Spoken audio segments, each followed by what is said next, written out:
GramGreene. Donald, I beg of you, Donald. Please. Please.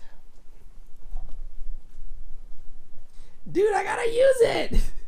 I gotta use your little stand thingy, okay? I'm sorry. Ah! Fucking hell, are you okay? Oh my god. Boy, it is your boy, GramGreene, and we are back with another GramGreene GramCam extended edit, and this one is a very special edit. Been working on it for a very long time because it is of my first show ever thrown in Montreal, and it was sold out.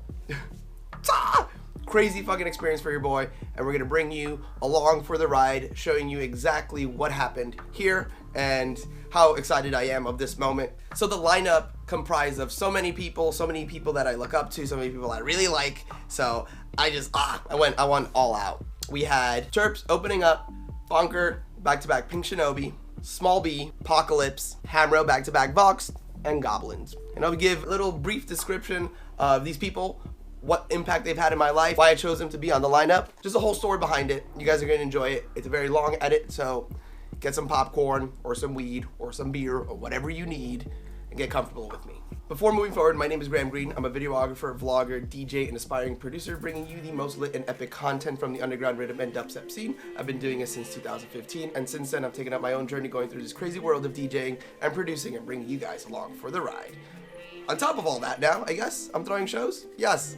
Welcome, guys. Hope you've enjoyed whatever the fuck I've been uploading recently. We are back with some great fucking content. Amazing accomplishment for me, for many others as well. So let's get into this edit. Let's get into the explanation of what happened behind the scenes, bring you guys into the story. So if you guys have been tuning into my previous edits, you guys have probably seen the New York City shit show where the Real Rhythm Night got canceled by that one prick asshole. I saved the night with the help of the East Coast Rhythm community so that we could keep the night going. I helped raise $700 in 15 minutes. And from this point, I was inspired to throw shows, even though this is something that I've wanted to do since I started listening to dubstep back in 2008.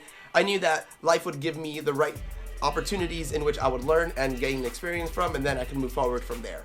That New York City shit show in which, you know, I helped save the night, and technically through that show really definitely helped motivate me and push me to the edge, to the point where, look, Milton, life is telling you that you need to do this shit. You can do it. So can we please just get it over with? If you guys know me, I don't really like to do things unless I know I'm 100% ready for them. So after the New York City shit show, a lot of people were asking me, hey, are you going to be throwing shows and all this stuff? And it's definitely something that, you know, was in my mind, but I didn't really know how to approach it. In New York City, it's very hard to find venues, as I mentioned in that edit. Obviously, I wanted to throw shows here in New York, but it's just so hard. The scene isn't there where it used to be back in the day. I was just at a loss. I wasn't really sure where to move forward from there. Fast forward to December, I'm playing Space Yacht in Las Vegas, and I meet with the owner, Henry, and we're actually just chilling, talking about life, and he was telling me how much he appreciates what I do, pushing the culture and the vibe that I have. And I was telling him how much I appreciate Space Yacht and what he's doing, and him and his partner are really just pushing the brand so hard, something that I want to do with my own brand in the future. And that conversation that we had, that was probably less than 10 minutes, really was the final piece to the puzzle for me to move forward and be like, okay, life, I'm ready. Give me an opportunity. So here we are in January, 2020 just happened. I am getting ready for Northern Invasion 4, one of the biggest shows that I had planned at the time. Everything was great. You know, I was very excited. A lot of my friends were coming from the United States. Everything seemed planned, ready to go. One day in January, probably like the second week of January, I get a message from my son, Hamro. He tells me that, hey, I have someone interested in booking you for an after party. Are you down?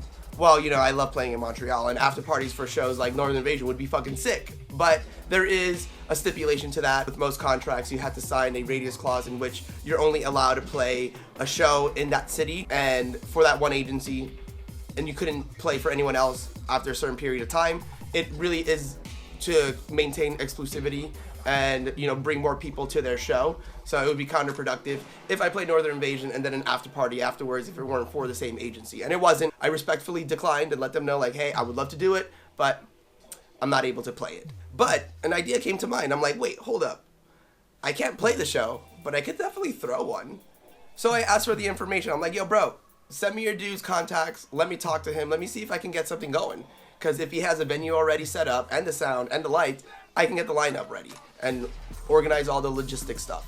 So that's pretty much what happened. And I got the contact of Peter, who is an angel, who is a young blood, 18 years old, was throwing his own shows in this venue called the Kin Experience, and it was going pretty well. He's had a couple events there. They packed out the place, so he was interested in throwing something related to the underground rhythm scene because he knows how hype it is. We started talking. I let him know, like, hey, I can't play the show, but I could definitely help organize something, and he was 100% about it, and life gave me the opportunity in which I could organize my first show ever. And the crazy part is, it would be in Montreal, where I started off, you know, back in forever ago in 2015, not only for videos, but also in 2016 when I started off DJing. So Montreal has always been a centerpiece for me doing new things because I have such an amazing fan base there. The people there are so beautiful that obviously whenever I want to try something new with GramGreene, Montreal is always going to be the first to experience it.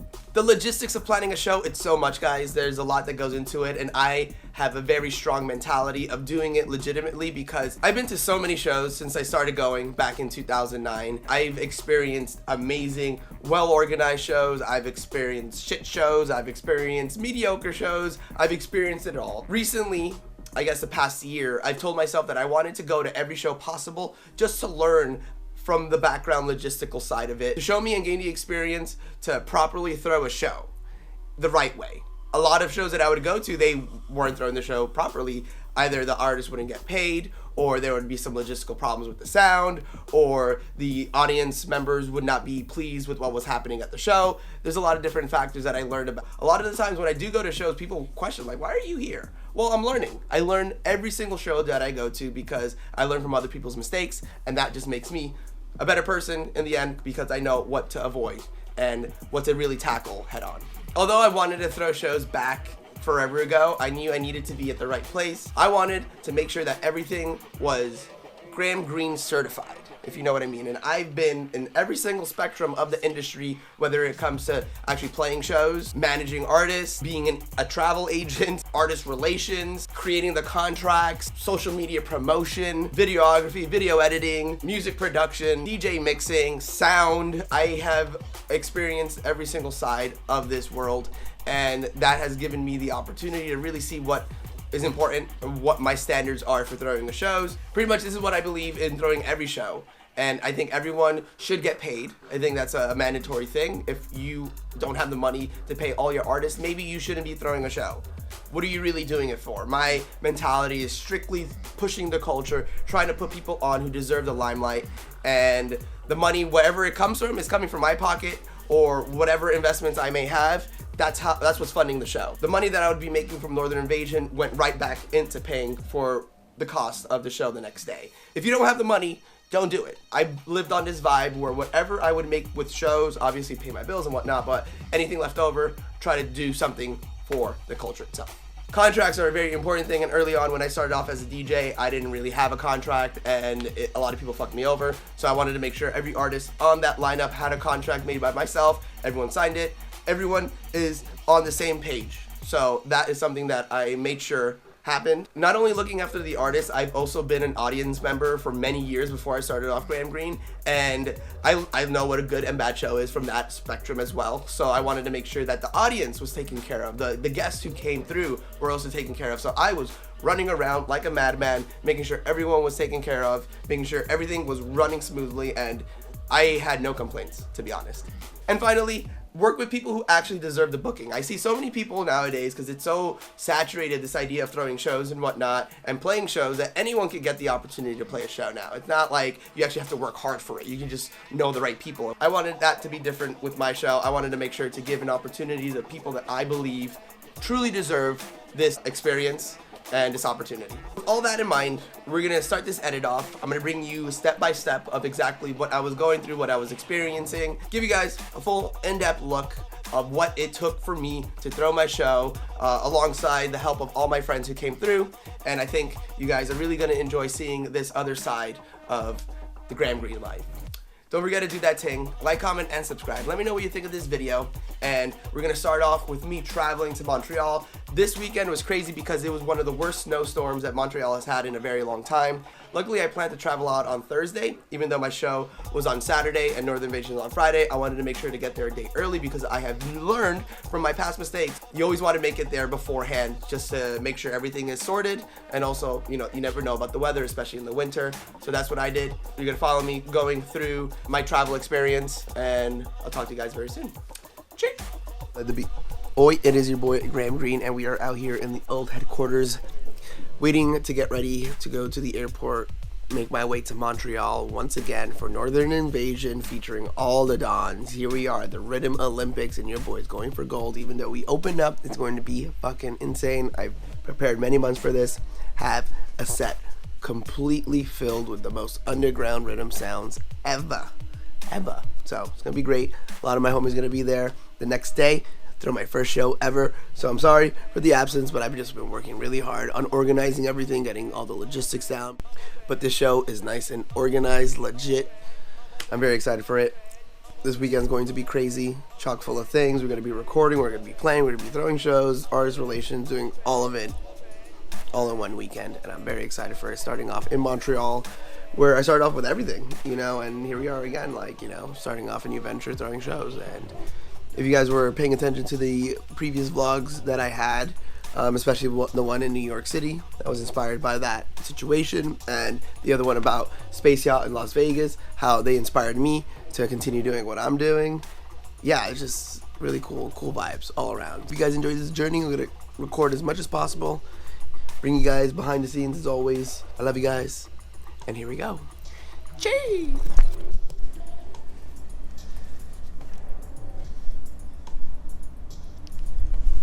It's fucking early as shit. We out here on our way to Montreal. Cheers. Oi, it is your boy, GramGreene. Yeah, we out here at the airport, about to check in this bag full of merchandise and shit, and continue on. Oi, it is your boy, GramGreene. We made it to good old Canada, and now we're gonna look for Seb, Mr. Goblins. The man's closing the night out for us on Saturday. Gonna go to the venue and get to work. Mega Chi, second time in Montreal in 2020. You already know I love that vibe. We're here at the venue. Gonna meet up with the boy, Pita, and get some organization done. So once I landed in Montreal, I wanted to go straight to the venue and set everything up with Peter. I wanted to build everything from the bottom up, have a hand in everything. I felt it was very important for me to be there early and show the dedication and the motivation that I had for the show. And me and Peter, we banged that shit out. We made a stage, we cleared out the whole room, we got the lights ready. So in the next couple clips, you will see us constructing what would later become the stage room for the night.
So before this show were to happen, I would need to play Northern Invasion. Make sure to peep that edit if you haven't. One of my best performances in Montreal to date.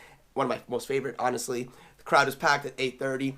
My mind was focused on the show, however, because so much was riding on it. Throwing a show is not easy, guys, and I had to make a lot of difficult, not only business, but personal decisions to keep this show afloat. There was many times where it wasn't going to happen, but your boy grinded, your boy tried his best, and his best was good enough this time. Although I had to spend more money than I previously thought when I first started planning the show out, not only did your boy have the money to do it, it was essential to make it happen, not only to bring the artist there, but also to provide the money, the compensation for them playing.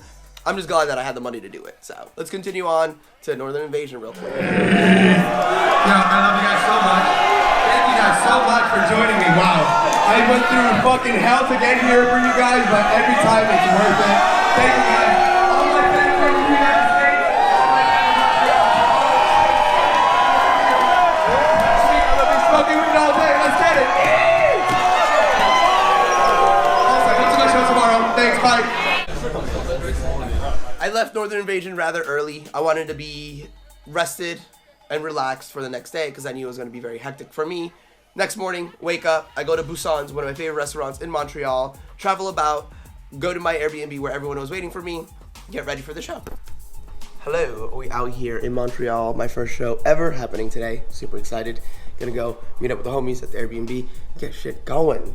The Destructors Volume 1, here we go, guys.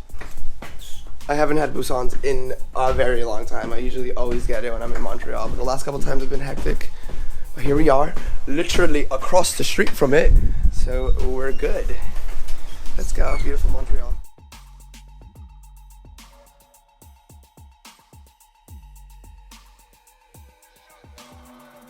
That's where the madness was yesterday. And here we are, look at this. This is literally like fucking 4 years later, and we're out here in the nick of it. This is beautiful dubstep central of the world, the Mecca. If you want to come and experience an actual dubstep vibe, that real rhythm shit, I highly implore you to make a trip to Montreal one time and just experience it. This place is fucking heaven. And they have great food, great people, great weed. It's just great all around. So yeah, this is where I was yesterday. Sorry I didn't stay the whole show. Your boy's getting old and I had a migraine. So I was like, you know what? I'm not gonna push myself. I have a show today to throw. And yeah, so that's what I'm gonna focus on. She's about to be very excited. Have those songs, motherfucker.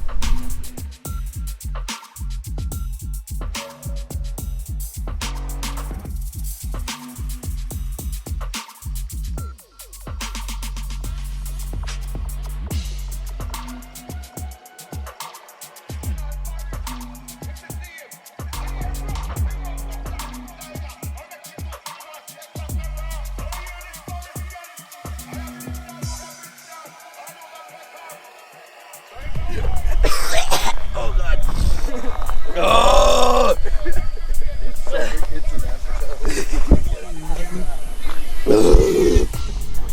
We're out here.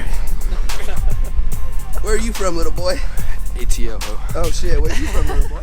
Florida. Oh shit, what about you, boy? Florida. Oh shit, what about you, boy? Up your ass. Oh my god, I'm from there too!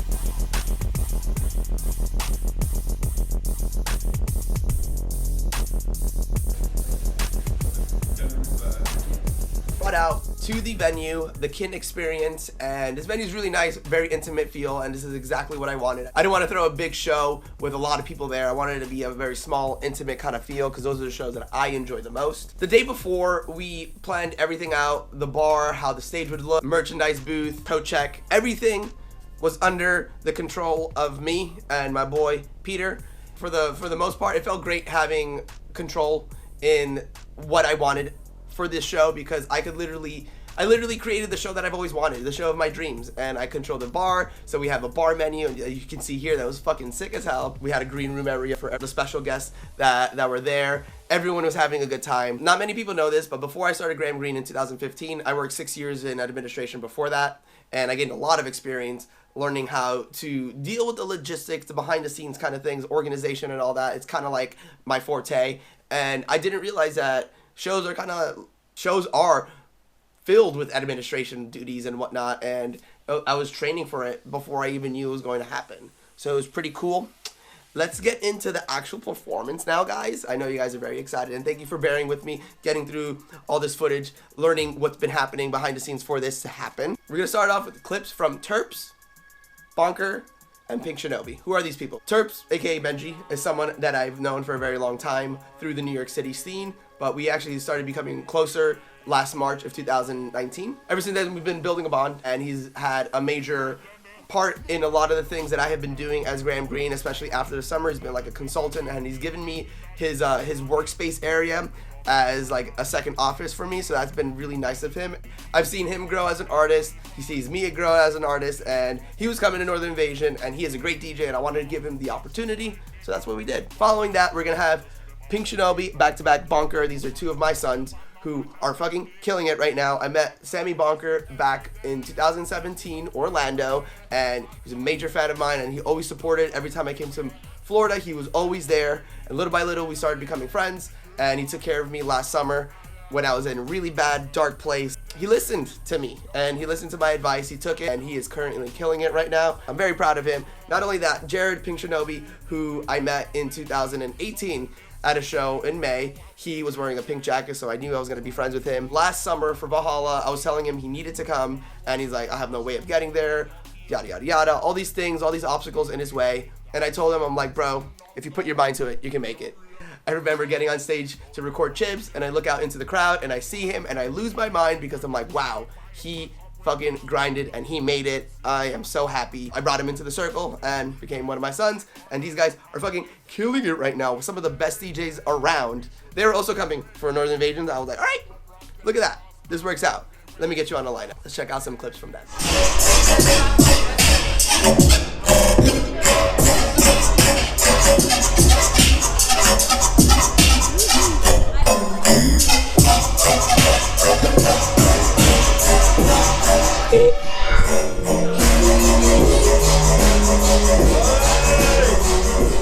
What's up, guys?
someone that came into my radar in October of 2019. I got a plate pack from him and it blew me away, and he instantly became one of my favorite producers of all time. I love his sound, and I would continue to run into him. The next time I would see him was The Storm, Halloween, for the people at Helium events. I would then see him again for New Year's Eve. Once again, we'll see each other for Northern Invasion, and obviously he's a Montreal native, so I wanted to put him on. I have always wanted to see a Small B set, so it's kind of like a little thing for me as well. So I did that. Wow! Yeah. Enjoy some clips of Small B. This guy fucking kills it. Also, mentioning, I did so much this night. I was dealing with the door, I was dealing with the bar, I was dealing with the stage, dealing with the audience members, the people who are in the green room, planning things out financially for the final payment at night, doing video work. I decided to DJ a little bit because I'm like, I love all these guys, and I wanted to do a little 5-minute back-to-back with each of them. So I have some clips of going back-to-back with these Dons, and we're gonna start off with Small B. I had so much fun with this back-to-back, and you guys are gonna enjoy it, so let's get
very, very pleased with his performance. And Mans had a dislocated shoulder. Mind you, he dislocated his snowboarding or skiing or something like that, and that's why, I know.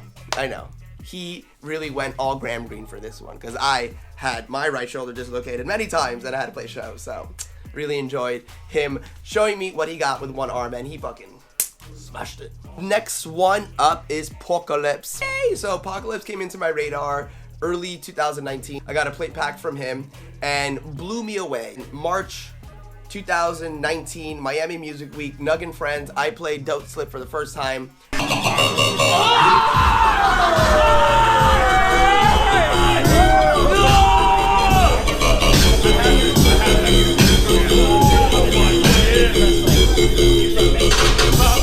And people went mad for that. Oh goodness. I kept playing that tune out, kept promoting it as much as possible, and it got around real quick. Ever since then, you know, Apocalypse has become another one of my favorite producers. When I had the opportunity to book him, when I was trying to figure out who the headliner should be, talking to my papa, Jermaine, and he was just like, Apocalypse. And I was like, amazing idea, because I actually just met Apocalypse in the UK when I went for Shivers' wedding. He was such a genuine, kind soul, such an amazing producer. Never saw him DJ, so I was like, fuck it, let's do it. I dropped a lot of money to buy his flights and also pay his fee, but that's what you have to do if you're throwing a show, and I'm so glad. That was one of the best investments I ever did, because he had such a phenomenal time, phenomenal set, and guys, mind you, the reactions of the crowd are probably the craziest that I have experienced in I don't even know, give it up for Apocalypse. That man is fucking crazy, monsters all day long. I love you guys so much, give it up for fucking Apocalypse! Also, I love Small B. He's the best.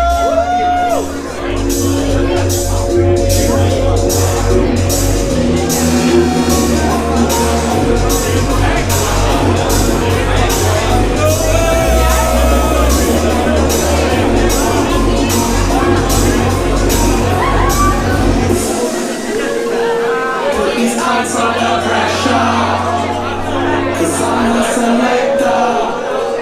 No one can protect ya. Blood spills as soon as I enter. I'm your protector. Big boy with different sector. Don't slip, I'll fuck your hand up.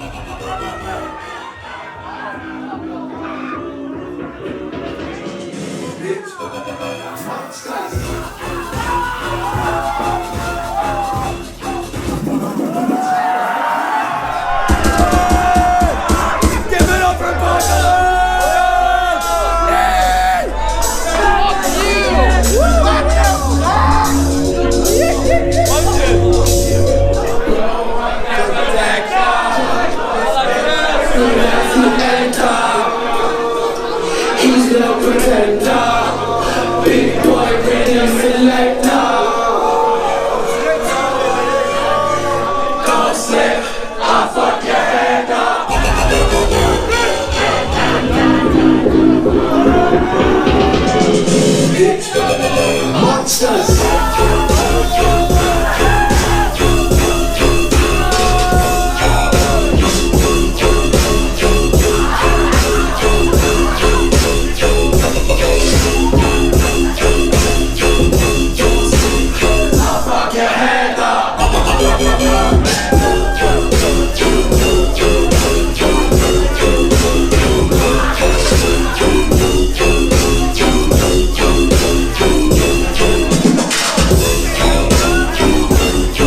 seconds.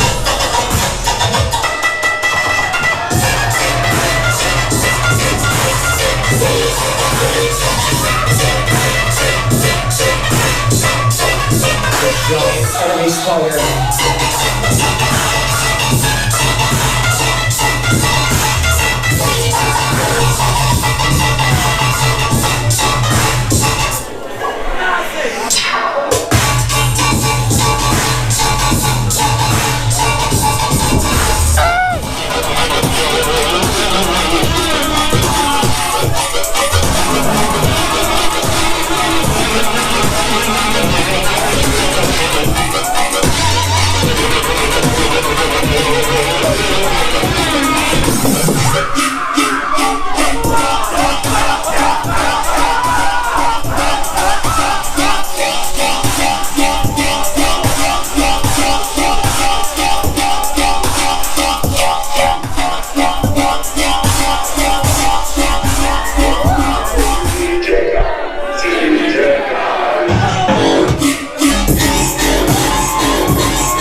wanted to be a gangster.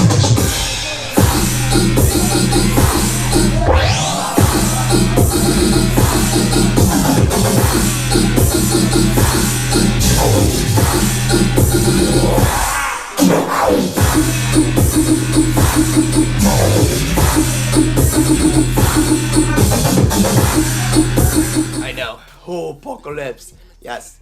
Book him. If you have the opportunity, do it. Because this guy fucking kills it. And he has such an amazing time in Montreal with me and my friends. And he is a brother for life, as he knows. Love you, Jacob. So now we have Hamro back-to-back boxed. Oh, goodness. Hamro, I met him last year, ever after. We had a connection. When Shivers was playing, I would see him in the crowd going as crazy as I was on stage. And after that, we became homies. Valhalla came a couple months later, and we chilled some more there. He was wilding out for all the sets that I was too. For Chibs, for my set, for the Force. You already know, just glue. After that, I had my eye on him. He's a great DJ, up-and-coming producer. So I was like, maybe I want him to be in the family. So I told him in New Year's Eve when I saw him again for the countdown for Big Tooth.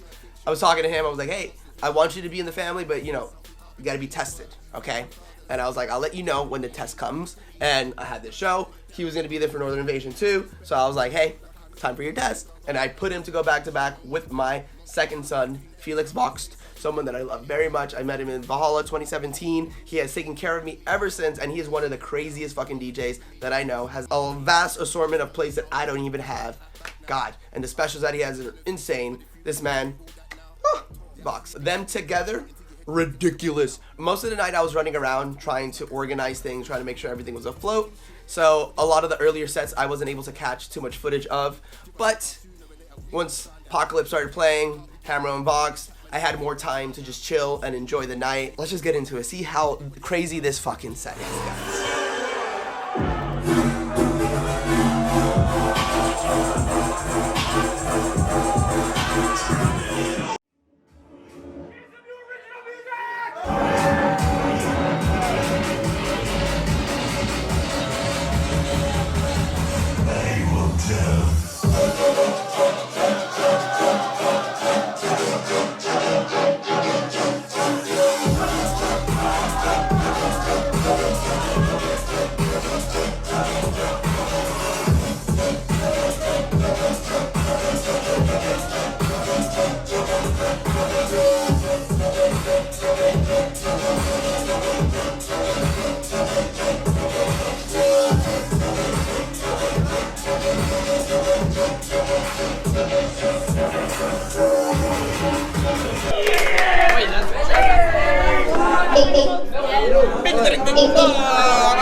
What's going on?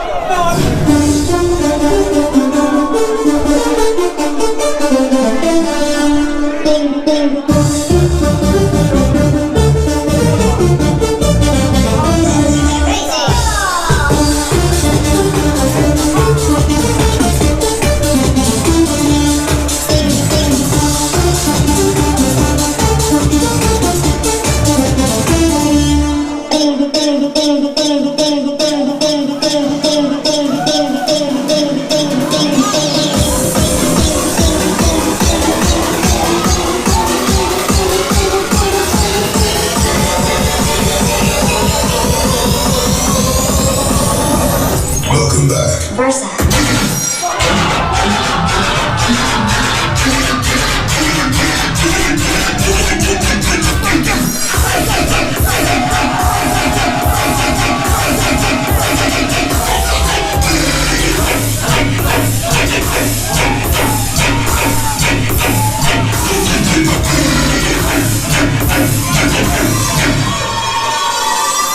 Welcome back.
Wait, that's yo, bro, that's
What's that coming over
Give it up for Hamro and Box!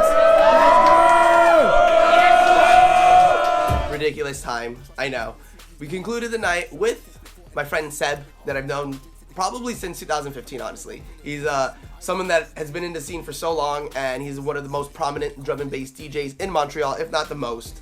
And I wanted to add him to the lineup because I saw him play at Skins Montreal, October 2019. That drum and bass set that he had at the end of the night, fucking smashed it. So I wanted to change things up with the night, have him close my night out, and what a great set he had.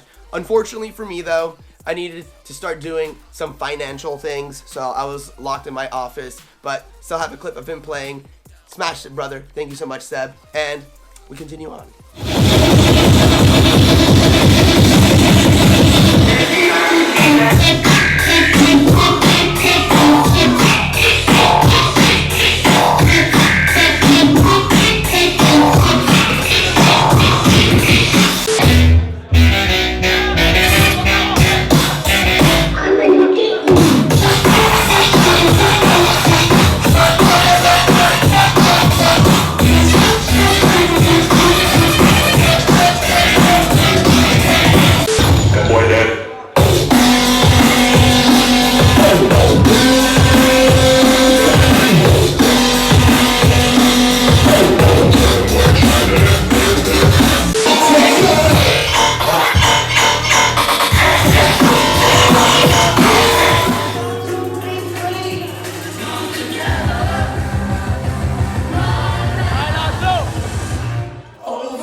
been outside since I got there.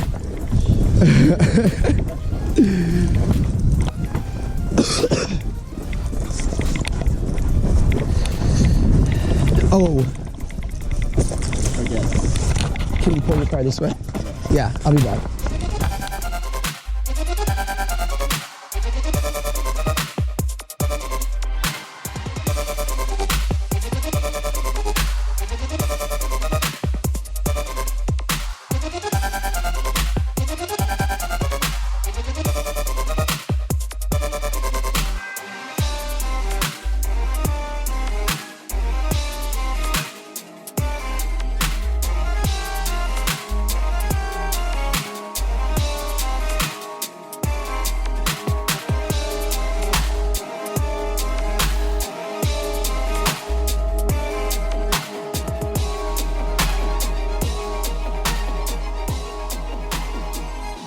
Yes, so at the end of the night, I'm in the office, everyone's going home, everyone told me how good of a time it was. And we had people there from Chicago, from LA, from Toronto, from Ottawa, from London, from Montreal, from New York, from Pennsylvania, New Jersey. It was ridiculous, guys. It's just like, I appreciate it so much, really. I really didn't think that it was going to be such a success. And at the end of the night, I'm dealing with all the money, making sure everyone gets paid, everyone knows what's happening, everyone's on the same page. As I was finishing everything out, Peter comes up to me, lets me know that the night was sold out. What? Guys, I was so stressed out that it wouldn't work out. There was so many problems and obstacles that happened in the way, but it worked. We sold that place out. It was crazy. The next clips we have here are pretty much the aftermath. The next morning, all of us chilling, getting some food, traveling about. Let me show you some of that. Montreal, that was fucking sick. I love you guys so much. Thank you for everyone who came out. Dream come true.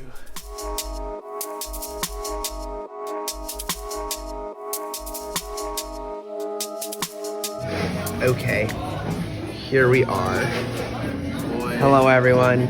Yes. Cheese, say hi, yes. Cheers to everyone for a great weekend. Thank you for coming out.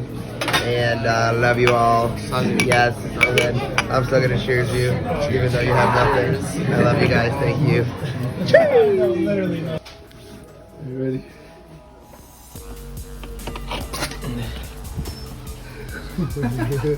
Wait. We got the last smoke session before we. Do you even smoke fat doinks? Oh gosh, I think I do. Woo! Thank you. Real good. This is way better than smoking up there. Yeah. Right. So much better. Oh yeah, we out here. Gang. When I took some shrooms and I went to Universal Studios. These are the people who took care of me. I love these guys. They made the trip all the way from Florida to experience this with me. I love them both so much, and it's really nice to travel around and see them and get to, live these moments with them. And everyone who was involved, everyone who traveled, it's just really nice to see a lot of the supporters from all around coming up and supporting me this weekend. So I really thank everyone who came, all my brothers, all my sisters, everyone who supported this weekend. I really, really appreciate it. Much love to my baby boy Peter for helping me throw this. Together, we actually made this happen. Like I said, I can't do everything by myself. He was a great partner, and I had a blast doing this with you, so thanks, brother. So yeah, that's pretty much it. We fucking threw a show. It was successful. Everyone got paid. It was sold out. I had the time of my life. I actually forgot that I was throwing the show. That's how crazy it was. I like, it was so good that I'm just like, hold up, wait, I gotta go deal with money things. So what's the future have for Mr. Green? Well, there's a lot. There's a lot that I'm planning out. There's a lot that I want to do. We're just waiting for the right moment. Currently, we're in the present time. Coronavirus has hit. Everyone's fucking freaking out. A lot of plans that I had set forward for the future are going down the drain, but it's okay. We will recuperate. We will recover. We will survive. Everyone just needs to stay home, and I hope you guys enjoy this edit. Very nice and long for you guys. Something to do while you're bored. Stay home so that we can continue doing things like this. I have so many ideas for shows in the future that I could do. I want to put so many people on. So please, guys, let's stay healthy so I can keep pushing this culture forward and doing what I'm meant to do, which is just, I don't know, rhythm things, I guess, right? I love you guys so much, and GramGreene.